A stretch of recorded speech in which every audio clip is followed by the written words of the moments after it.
Jadi kalau misalnya dipakai malam hari tapi clubbing, ya nggak bekerja. Karena dia matanya kebuka, nggak Matanya jadi kebuka, dicetak. nggak jadi dicetak gitu. Halo Sobat Mata, berjumpa lagi dengan saya Dika Nanda dalam acara Ngorta, Ngobrol bareng RS Mata. Acara ini merupakan podcast resmi dari Rumah Sakit Mata Bali Mandara yang membahas masalah kesehatan mata secara ringan sehingga mudah dimengerti oleh masyarakat. Pada kesempatan ini kita akan ngobrol tentang lifestyle dan kesehatan mata dengan Dr. Eka Suryawan, spesialis mata. Halo dokter. Halo, selamat siang. Halo dokter, selamat siang. Terima kasih sudah bergabung bersama kami di sini. Bisa tolong diperkenalkan kembali kepada teman-teman sahabat Ngorta tentang spesialisasi dokter di Rumah Sakit Mata Bali Mandara. Oke, baik. Terima kasih sudah diundang oleh Mbak Dika. Nama lengkap saya Dr. Gusti Putu Eka Suryawijana, spesialis mata, atau lebih sering dipanggil Dr. Eka. Saya bertugas di Rumah Sakit Mata Bali Mandara di subdivisi katarak, kornea, dan bedah refraktif. Jadi spesialisasi saya di bidang katarak, kemudian bedah refraktif, termasuk untuk penanganan kasus-kasus minus, silinder, dan lain sebagainya. Oke, katarak, bedah refraktif. Ya. Katarak, bedah refraktif. Lasik yang seperti itu berarti ya dok ya? Iya, betul. Oke. Kalau kita lihat sekarang nih dokter, di tahun 2026, banyak banget ada tren-tren kenaikan kejadian minus pada orang-orang. Nggak hanya pada dewasa, tapi sekarang juga ke remaja, kemudian ke anak-anak, bahkan sampai ada anak TK juga yang sudah minus. Sebenarnya seberapa umum sih dok mata minus itu terjadi? Baik, jadi pertanyaan yang baik sekali. Jadi pada era yang sekarang ini, era digital sekarang ini, tentu ada sisi positif dan negatifnya. Sisi positifnya ya tentu semua berjalan lebih cepat, efektif, efisien. Namun sisi negatifnya tentu akan mengakibatkan di mata. Di tahun 2020 sendiri itu angka kejadian miopia, prevalensi miopia itu sudah mencapai hampir 2,6 miliar. Itu sekitar 30% dari populasi. Kemudian diproyeksikan di tahun 2050 itu meningkat hampir menjadi 5 miliar. Tentu itu bisa kita pahami karena di tahun 2020 itu kan sebelum COVID ya. Jadi setelah COVID, saat fase COVID itu semua prosedur pendidikan, semua aktivitas itu berjalan secara daring. Jadi aktivitas HP, komputer itu semakin meningkat. Nah itu tentu juga akan menyebabkan terjadinya peningkatan jumlah dari penderita miopia. Tidak hanya pada dewasa, pada anak-anak terutama. Jadi pada anak TK, pada anak usia sekolah, remaja maupun usia dewasa muda itu akan terimpact juga. Seperti itu. Selain juga faktor minus itu juga dipengaruhi oleh faktor genetik. Misalnya kedua orang tuanya dengan kedua orang tua atau kakek neneknya dengan miopia aja pasti akan ikut juga akan ada impactnya juga. Lebih banyak peluangnya. Iya, lebih banyak kansnya untuk minus itu akan lebih banyak gitu. Jadi bisa dibayangkan nanti 2050 5 miliar penduduk itu akan mengalami miopia atau minus itu sendiri. Dua kali lipat dari tahun proyeksi di 2020 seperti itu. Oke. Kalau misalkan sampai dokter katakan tadi sampai anak kecil, anak TK juga bisa terkena minus atau miopia itu, bagaimana caranya bisa menyadari atau kapan seseorang itu bisa sadar kalau dirinya terkena minus? Oke. Jadi kadang-kadang orang itu nggak sadar. Jadi biasanya kita nggak sadar bahwa oh ini ternyata kita ada minusnya nih sebenarnya. Kalau pada orang dewasa tentu dia masih akan bisa merasakan sendiri. Jadi oh selama ini saya bisa melihat huruf di papan tersebut dengan jelas. Oh sekarang kok udah buram. Nah itu oh berarti ada sesuatu di mata saya. Kemudian kadang-kadang itu juga abai karena mata itu kan kita punya dua mata. Jadi ketika hanya satu mata saja yang terkena, itu biasanya dikompensasi oleh mata yang lain. Jadi jadi kita nggak ngeh bahwa mata sebelahnya itu sebenarnya sudah ada minusnya gitu. Itu pada orang dewasa pun seperti itu. Apalagi anak-anak yang dia tidak dengan kebiasaan yang bermain dan sebagainya, pasti dia tidak akan lebih tidak aware bahwa dirinya sudah ada minusnya. Kita sebagai orang tua bisa melihat atau mengamati perilakunya, yang kita lihat. Kadang-kadang anak dia nggak akan cerita, mama papa saya kok nggak bisa lihat nih, nggak seperti itu ceritanya. Dia pasti akan menyembunyikan. Nah, kita mengamati perilakunya. Misalnya di rumah tuh pasti ada televisi kan, jadi kebiasaan anak-anak itu bisa kita lihat. Jadi misalnya dulu misalnya dia nonton TV-nya masih dengan jauh, tiba-tiba dia setiap ada acara TV favoritnya dia mendekat. Oh, dia langsung mencari lebih gitu dekat. Ya? Nah, itu kita harus curiga tuh bahwa itu sudah ada ada something, kelainan refraksi, jadi atau suatu kelainan di mata yang menyebabkan si anak itu maju ke depan untuk memperjelas penglihatannya. Kalau di sekolah itu lebih gampang lagi. Si anak dia kalau ada gurunya nulis, dia akan maju ke depan untuk melihatnya. Untuk memastikan tulisannya karena nggak kelihatan, jadi nggak dia kelihatan, dia lagi. akan lebih maju. Nah, itu yang kita sebagai orang tua atau sebagai pendidik itu harus kita perilaku ini yang kita bisa amati, kemudian kita bisa edukasi bahwa untuk diperiksakanlah segera ke dokter atau ke fasilitas mata seperti itu. Kemudian apakah benar minus itu bisa bertambah seiringnya dengan waktu? Misalnya sekarang dia -2 saat dia kecil, kemudian nanti umur 3 tahun dia nambah lagi -4, terus sampai dia besar. Apakah benar seperti itu, dokter? Benar sekali. Jadi mata itulah organ manusia. Jadi organ manusia itu mengalami perkembangan dari dia newborn, baru lahir, kemudian sampai dia dewasa, dia mengalami fase perkembangan. Di mata itu kan seperti kalau kita anggap seperti bola ya, dia ada namanya axial length. Jadi panjang sumbu bola mata itu yang mengalami perkembangan. Ada istilahnya axial length growth. Jadi perkembangan akselerasinya paling cepat itu di usia 0 sampai 10 tahun. Itu paling cepat. Berarti dia di usia 0 sampai 10 tahun tuh lebih cepat dia memanjang. Dia akan memanjang itu. Jadi sekitar 0,1 sampai 0,3 mm per tahun. Itu pemanjangan dari di usia tersebut. Kemudian fase 10 sampai 16 dan 18 itu tetap dia ada periode dia berkembang cuman tidak sepesat di 0 sampai 10 tahun gitu. Makanya kenapa di usia 0 sampai 10 tahun itu perkembangannya pesat sekali. Kalau dia memang punya minus di awal, dia akan perkembangan sangat pesat sekali. Jadi itu yang makanya kenapa kalau minus tinggi di usia anak di bawah 10 tahun, kita lebih sarankan kontrolnya lebih cepat. Untuk memantau perkembangannya.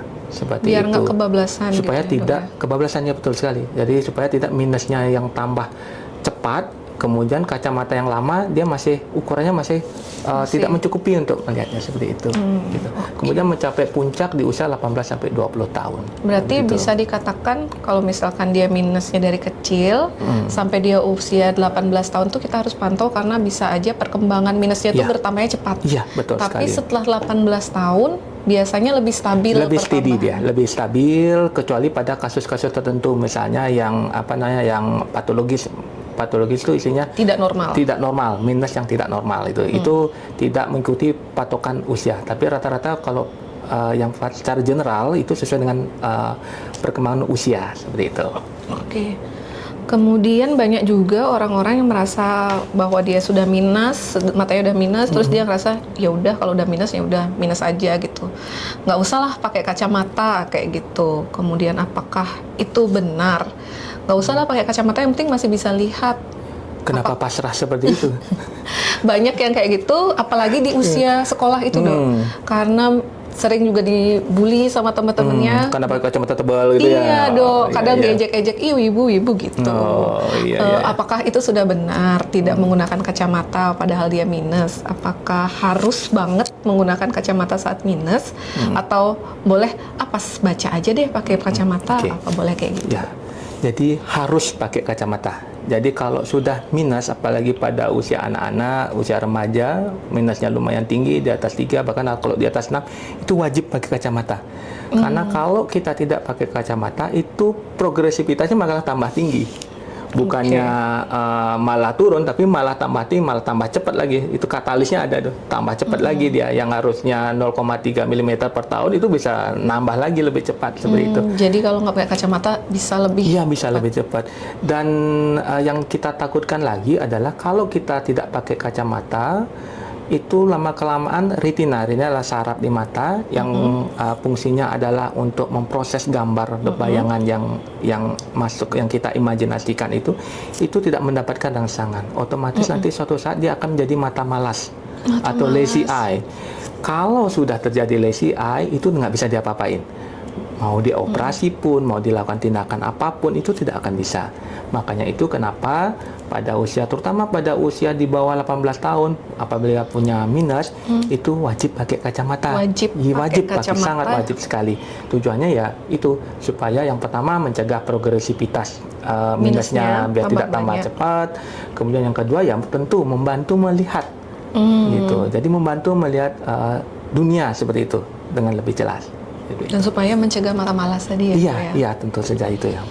Lalu kalau misalkan ada orang yang nggak suka pakai kacamata, karena dia nggak mau diejek wibu, apakah ada cara lain selain menggunakan kacamata, dokter? Oke, kita sudah mengarah ke tata laksana berarti ya. Pada pasien dengan miopia, ada banyak modalitas penanganan. Kalau saya bagi secara garis besar, ada penata laksanaan non bedah. Ada penata laksanaan bedah. Kalau yang non bedah itu yang pertama adalah kacamata tentu. Yang kedua adalah lensa kontak. Soft lens. Lensa kontak ada dua, ada soft lens, ada hard lens. Gitu. Kemudian yang ketiga, ini yang pengembangan terbaru yaitu ortho-K. Ortho-K adalah sejenis lensa kontak khusus yang dimodifikasi untuk tujuan tertentu seperti itu. Itu yang tadi non bedah. Kemudian ada yang namanya tata laksana bedah. Tata laksana bedah itu yang pertama ada LASIK. Itu yang lagi hype, yang lagi trending, yang jadi trendsetter sekarang untuk penata laksanaan minus bebas kacamata itu LASIK. Yang kedua, opsi yang lain adalah PKIK IOL atau ICL. Itu implan lensa atau penambahan lensa. Yang ketiga adalah RLE, Refractive Lens Exchange. Itu adalah penggantian lensa.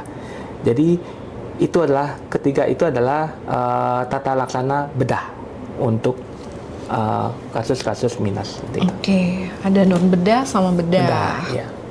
Kemudian kalau misalkan tindakan tata laksana pada pasien minus bedah dan non bedah ini apakah sudah ada di Rumah Sakit Mata Bali Mandara, Dok? Ya, tentu saja. Jadi di Rumah Sakit Mata Bali Mandara kita mempunyai ATMEC Corrective Center. Ya, jadi di situ adalah dikhususkan juga untuk penata laksanaan kasus-kasus minus, silinder, plus dan sebagainya. Jadi semua tindakan refraktif itu adalah yang saya sebutkan tadi, termasuk minus dan silinder, itu bisa kita tangani secara komprehensif di situ. Oke, berarti di APMEC Refractive Correction Center di Rumah Sakit Mata Bali Mandara itu bisa mengcover semuanya berarti, Dok? Bisa. Dari non bedah sampai maupun bedah. Non bedah maupun bedah. Jadi kita sudah secara komprehensif paripurna lah istilahnya. Oke. Dari singgung juga tadi beberapa metode ya, Dok ya, ada yang bedah, non bedah, kemudian yang paling populer dulu, Dok. Apakah bisa dokter jelaskan secara simple dan sederhana agar dimengerti oleh sobat ngorta, apa sih itu LASIK sebenarnya, Dok? LASIK adalah yang tadi sudah disebutkan adalah tindakan bedah, termasuk dari kategori tindakan bedah. Tindakan bedah tentu adalah operasi. Jadi operasi LASIK adalah operasi menggunakan laser untuk mengubah bentuk kornea sehingga bayangan yang didapat itu bisa ditangkap sempurna oleh retina, sehingga akhirnya tidak memerlukan kacamata lagi. Seperti itu. Jadi adalah tindakannya itu adalah manipulasi di kornea. Kalau sobat ngorta bisa lihat di mata sendiri itu kan ada bagian putih, ada bagian circle lingkaran yang berwarna kecoklatan. Nah itu kalau dari luar kelihatan kecoklatan, itu sebenarnya lapisan jernih di situ. Nah itu yang lingkarannya itulah yang namanya kornea. Lasernya sendiri, lasik itu sendiri adalah tindakan laser yang memodifikasi dari bentuk korneanya pasien. Oh, Seperti itu. jadi seperti kayak waktu SD itu ya dok ya, pelajaran bahwa kalau kita miopia, bayangannya jatuh di Ya, mananya, baru di retina. mana, ya. Lasik ini seperti yang dokter katakan tadi, saya terjemahkan membantu mengatasi bentuknya itu Iya, dimodifikasi. dengan menggunakan laser. Dengan berarti ya, menggunakan dok, ya? laser, full laser. Jadi tidak ada tanpa laser. Jadi semua menggunakan laser. Berarti di laser matanya. Iya, di laser. Kemudian udah dimodifikasi sedemikian rupa, terus bayangannya jadi di tempat yang seharusnya. Iya, tempat seharusnya. Jadinya minusnya nggak ada. Iya. Itu berarti sederhananya Sederhananya berarti seperti itu, ya. iya. Ada berapa macam lasik sih sebenarnya dok di Rumah Sakit Mata Bali Mandara, dok? Jadi untuk lasik itu ada beberapa jenis, dan kebetulan di UPMEC Refractive Correction Center itu kita terlengkap ya. Jadi kita mempunyai femtolasik. Femtolasik, Kemudian yang kedua kita juga punya smile. smile. Dua-duanya adalah tindakan lasik. Dua-duanya berfungsi untuk mengatasi keluhan minus. Dua-duanya memiliki ada plus dan minusnya, seperti itu. Dan tidak semua tempat memiliki kedua metode ini. Berarti Jadi, termasuk paling lengkap di sini ya, ya, termasuk dok, ya? paling lengkap untuk di Rumah Sakit Mata Bali Mandara. Gitu. Oke. Kemudian ada juga tadi dokter sebutkan ICL. Penambahan lensa dokter Iya. bilang, kemudian ada juga RLE dokter bilang penggantian lensa. Bisa dokter jelaskan secara sederhana apa perbedaan dari penambahan dan penggantian lensa Ya, tersebut, oke, dok? baik. Jadi biasanya kan kalau ada pasien dia ingin bebas kacamata, datang ke kami, kita akan lakukan screening dulu. Screening Dulu. Nah, saat proses screening itu kita akan cek semua parameternya. Apakah korneanya cukup, ketebalannya, minusnya seberapa, dan lain sebagainya, bagaimana kondisi retinanya. Tidak semua pasien bisa kita lakukan lasik. Oh, berarti kalau punya uang ataupun minus Iya, belum tentu bisa lasik. lasik. Ya, kalau hasil screeningnya korneanya terlalu tipis, minusnya terlalu tinggi, tentu itu tidak bisa dilakukan lasik. Solusinya yang tadi disebutkan tadi, ICL atau RLE. Itu adalah solusinya. Misalnya pasien dengan minus 17, itu tentu dengan lasik apabila kornea tipis itu tentu tidak akan bisa. Solusinya apa? Solusinya yaitu ICL atau RLE. Nah, bedanya antara ICL dan RLE ini selain secara definisi yang tadi tanam lensa atau ganti lensa. Pada ICL dia ada penambahan lensa di depan lensa alami manusia. Jadi manusia itu punya lensa, di depan lensa alaminya manusia itu ditambahkan lensa buatan. Di bagian coklat-coklat ini di tengahnya, di dalamnya, situ. Oh, ya. di balik yang coklat-coklat Iya, itu. di balik yang coklat itu di dalamnya itu ditambahkan, mungkin nanti bisa ada gambar simulasinya ya. Editor. Ya. Jadi ada penambahan lensa, mungkin di gambar ini kelihatan penambahan lensa, kemudian that's it. Setelah itu, berarti ini saya gini ya dok, ini iris. Berarti lensa alami pasien itu kan di belakang, di belakang sini. Ya. Ini kan iris. Jadi di antara iris sama lensa itu ditambahkan. Di sini. Iya, di antara iris sama lensa. Oh, di antara iris sama lensa. Itu. Oh, berarti itu termasuk tindakan bedah yang harus di kamar bedah. Iya, harus di kamar bedah. Itu. Jadi itu dimasukkan di situ. Plusnya adalah penglihatannya semua jenis minus itu bisa. Jadi minus tertinggi pun bisa. Ada sinyal juga bisa. Kemudian pasien lebih cepat beradaptasi. Jadi setelah, apalagi pada usia muda, dia tidak perlu memikirkan untuk jarak jauh, menengah dekat itu nggak perlu. Jadi dengan ICL itu, IOL itu sudah bisa dilakukan, itu sudah bisa untuk beraktivitas, untuk dengan melihat dengan baik. Gitu. Namun minusnya ada minusnya. Oh, ada minusnya lagi. Nggak ada yang sempurna. Oke. Ya, jadi ada minusnya. Jadi di kemudian hari lensa alami manusia itu kan dia akan mengalami perubahan sesuai dengan usia. Di atas usia 40-50 itu cenderung lensa alaminya kita itu akan mengalami katarak. Keruh dia gitu. Lensa yang kita tanam itu mempercepat proses itu. Oh, gitu, karena dia kan berdekatan ya, walaupun tidak bergesekan sekali, teman, dia kan berdekatan. Tentu itu dari beberapa penelitian itu akan menjadi katalis mempercepat kataraknya, walaupun tidak pada semua case seperti itu. Katalis tuh Mempercepat ya. Ya, mempercepat gitu, Takutnya ya. sobat ngorta bingung katalis tuh apa. Mempercepat gitu. Jadi seandainya nanti di umur 40 muncul katarak, harus dioperasi. Oh, harus Gitu. berarti kalau pas dioperasi katarak itu lensa alami yang diambil. ditanamnya itu dikeluarkan dulu, Oh, ICL-nya itu dikeluarkan dulu, dikeluarkan. kemudian dilakukan operasi katarak, Oh gitu. baru dipasang lensa. Oke. Minusnya sih. Minusnya itu. Minusnya di situ. Kalau tapi- plusnya kan banyak yang tadi Iya, itu. tapi kan cuma itu aja dok. Kita menikmatinya kan Ya, panjang. lama. Kalau misalnya usia muda nih, usia umur 20, sampai ketemu katarak kan itu sekitar 30 tahun lah, 20-30 tahun ya. Ya, bebas worth it kacamata lah, 30 tahun dan worth it lah. kita semua akan katarak in the end gitu Iya, ya dok ya. iya, Oke, gitu. jadi masih itu worth yang it ya. ICL. Kemudian RLE. alternatif yang lain RLE. Oke. Oke. RLE adalah prosedur penggantian lensa.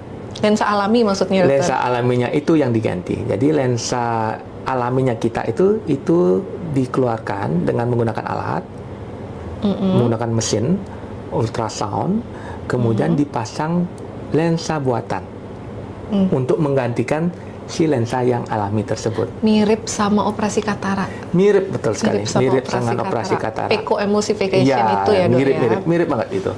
Nah, plusnya sama, bisa melihat jauh, bisa melihat dekat. Kalau dengan pemasangan lensanya itu nanti multifocal torik seperti itu.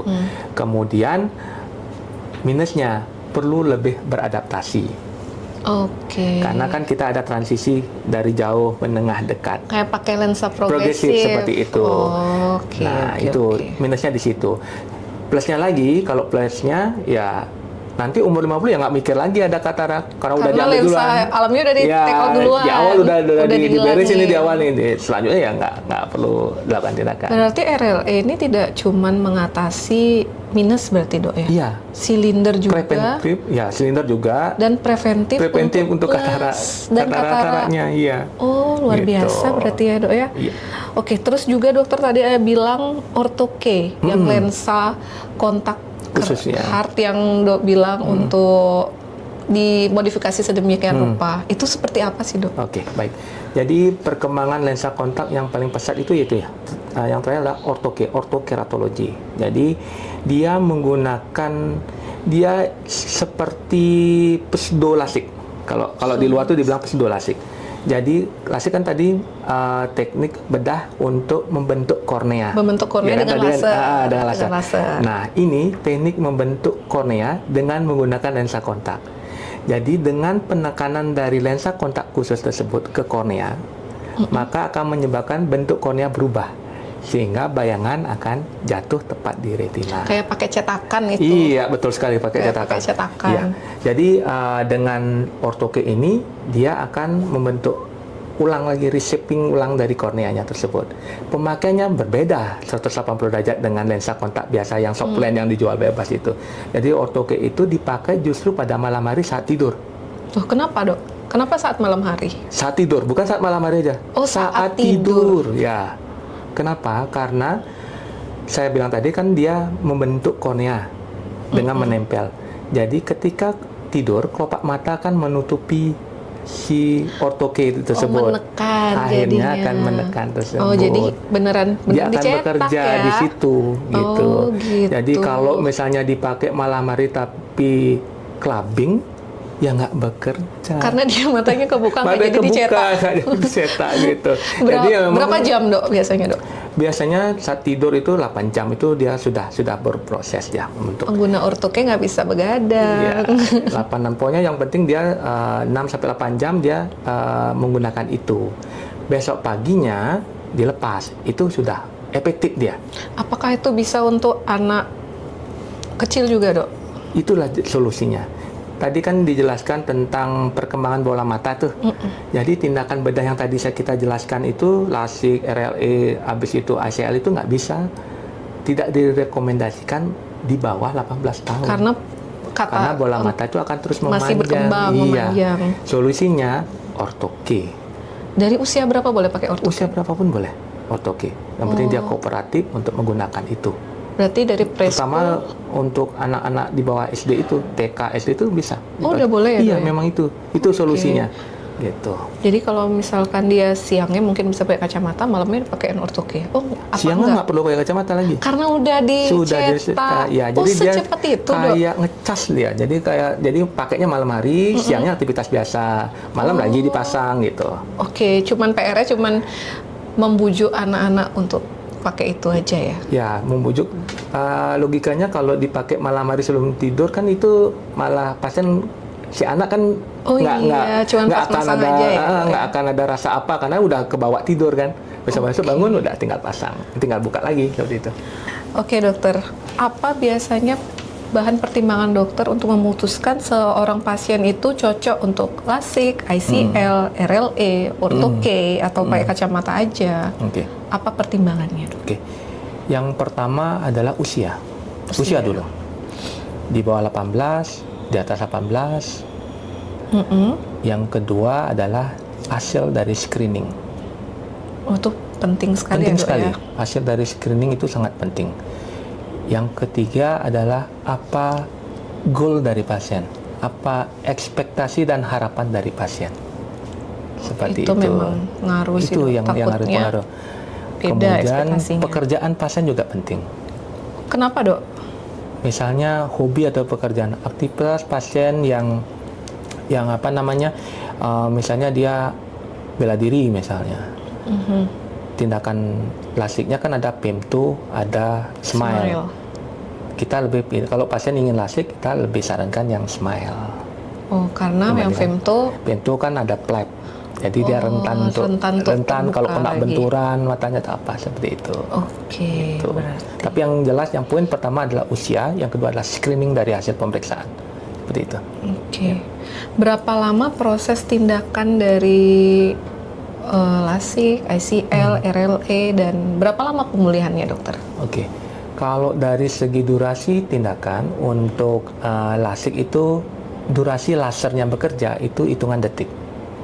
Itu baik PEM2 maupun SMILE itu hitungannya detik. Gitu.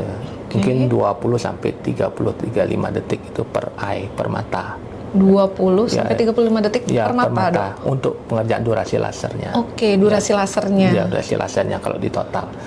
Kemudian kalau operasi ICL, RLE itu relatif sama. Kalau sekitar mungkin 10 sampai 15 menit untuk durasi tindakannya seperti itu.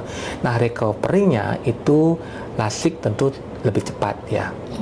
Di beberapa jam setelah LASIK itu impact-nya sudah terasa. Terutama yang minusnya tinggi. Minus di atas 6 itu benar-benar impact-nya akan terasa. Jadi kalau sebelumnya mau bangun tidur bingung harus nyari kacamata kemana, itu impact-nya udah kerasa. Udah terasa. Berarti ya. Katakanlah 4 jam dia tidur dulu setelah LASIK baru bangun. Udah terang seperti itu. Dan kemudian perawatan kalau LASIK itu lebih simple dan lebih cepat. Karena bukan termasuk yang bedah, bukan besar, termasuk invasif sampai ke dalam. Sedangkan RLE dan ICL atau PK IOL itu untuk pemulihan fungsi visus atau penglihatannya itu cepat juga. Di hari pertama setelah dibuka perban sudah bisa melihat. Recovery-nya yang mungkin sedikit lebih lama dibandingkan dengan LASIK. Karena kan prosedurnya adalah prosedur yang invasif, ada alat yang masuk ke dalam mata. Ya, seperti itu. Tapi overall sih ICL, RLE, kemudian LASIK adalah prosedur bedah refraktif yang sangat aman, kemudian dan terukur, dan untuk melihat impact-nya akan terasa untuk membantu penglihatan, untuk menghilangkan minus. Selama tindakan LASIK, ICL atau RLE kan matanya tetap di sini kan ya, dok ya? Soalnya ada pasien yang mikir matanya dikeluarin, dok. Kemudian dipasang lagi. Iya, kayak gitu, dok. Ada yang mikir kayak gitu. Berarti matanya tetap di sini ya? Iya. Kayaknya kebanyakan nonton film. Iya, kayak kebanyakan nonton Naruto ya mungkin ya. Atau saringannya itu diambil kemudian dipasang atau itu, dok, Final Destination. Iya, mungkin ya. Mungkin kayak gitu, dok. Kemudian seberapa aman prosedur ini dilakukan di Rumah Sakit Mata Bali Mandara, dok? Oke.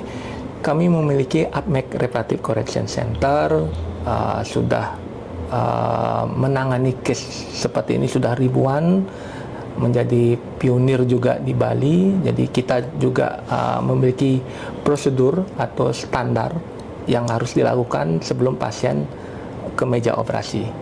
Jadi semua itu harus melalui tahapan tersebut, ada SOP dan sebagainya.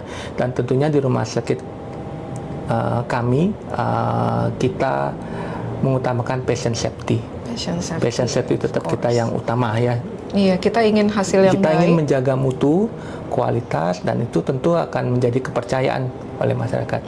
Jadi kalau sudah menjalani proses pemeriksaan screening, kemudian semua prosedur sudah dilakukan, saya kira sih prosedur tindakan baik LASIK, ICL, RLA itu sangat aman dan hasilnya sangat baik seperti itu.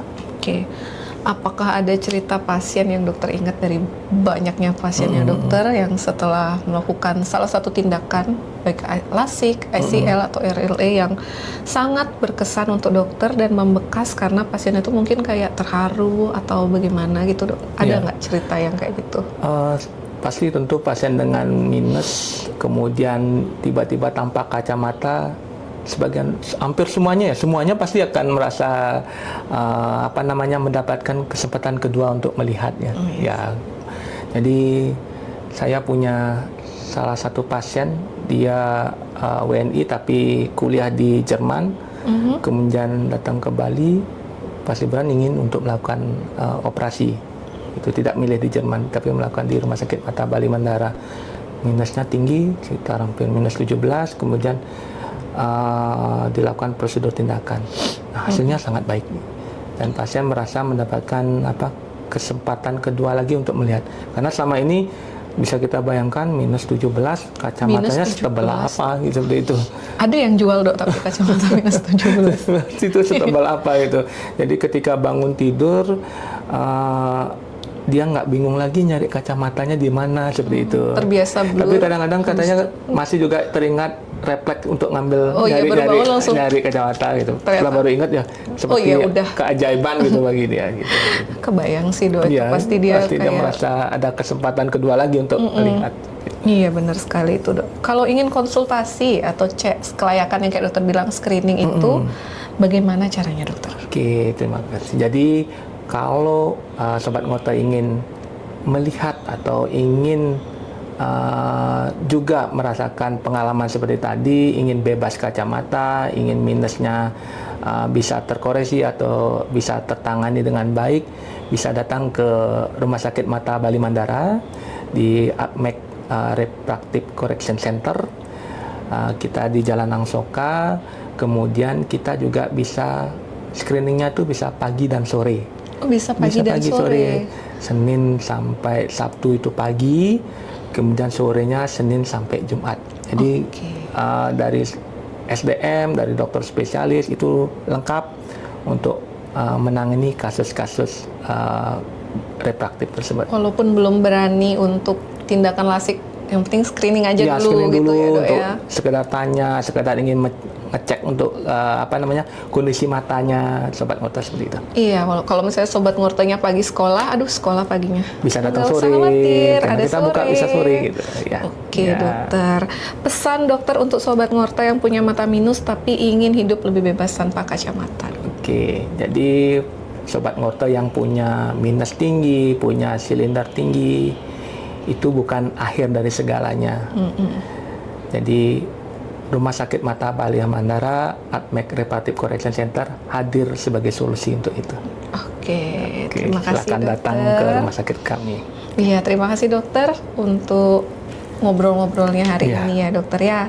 Sangat informatif sekali, sangat sederhana, mudah dimengerti. Dapat saya simpulkan tadi bahwa 2,6 miliar atau 30% penduduk di dunia sudah memiliki mata minus. Kemudian kalau di bawah 18 tahun minusnya itu bisa bertambah sangat cepat, jadi harus dipantau, observasi. Kemudian kalau sudah di atas 18 tahun biasanya dia minusnya udah mulai stabil, tapi tetap harus dicek matanya setiap 6 bulan.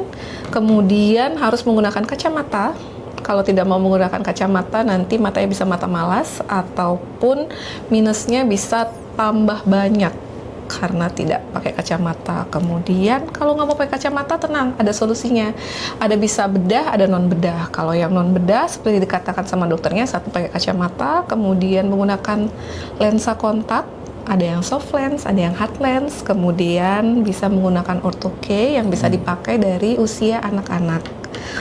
Kemudian ada juga bedah, bisa LASIK, bisa ICL, bisa RLE. Kemudian kalau Sobat Ngorta semuanya ingin mendapatkan fasilitas tersebut, bisa tersedia di Rumah Sakit Mata Bali Mandara.